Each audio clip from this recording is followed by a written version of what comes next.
Ang Bureau of Fire Protection San Carlos City Fire Station mipahigayon og modified firefighting training sulod sa tulo ka adlaw sugod niadtong Nobyembre 15 hangtod 17, 2013 dito sa Pavilion People's Park alang sa tanang volunteer rescue personnel nga mohatag serbisyo pagbatok sa sunog. Sa maong training, tipik sa certification program sa Bureau nga mohatag ngadto sa mga malampuson nga nakatapos sa training og lisensya og pagtugot nga mo-practice o mo-serbisyo sa fire safety.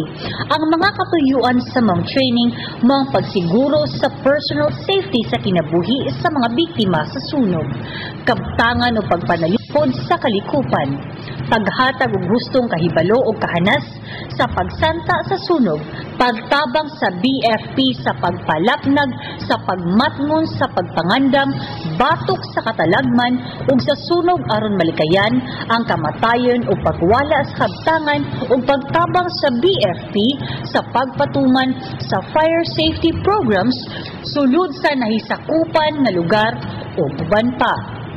Sa pagsugod sa training proper, naibawan nga ang kasagarang problema nga masugata sa tanang pundok nga nakipagbugno batok sa sunog mao ang coordination. Sa mismong dapit sa nasunugan, gikinahanglan gayud kuno kaayo nga ang tanan musulti lamang og usa ka pinulungan aron sila magasinabtanay kung speaking one language.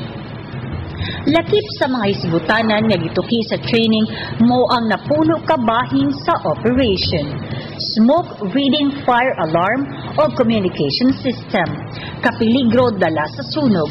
Ventilation, PPE and apparatus o whose roles.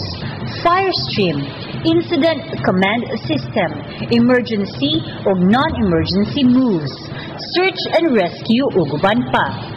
Ang mga nagsilbing trainers o resource speakers mao sila si FO3 Julius Jovia, OIC Calatrava Fire Marshal, FO3 Marilu de la Cruz, BFP San Carlos Training in Charge, ug FO3 Andrew de Masana. Ang misanong sa Modified Firefighting Training naglakip sa mga grupo sa San Carlos City Disaster Risk Reduction Management Office, San Carlos Rescue Unit, Organized Rescue and Community Assistance, Filipino-Chinese Chamber Fire Volunteers, ug mga personnel sa Bureau of Fire Protection, San Carlos Fire Station.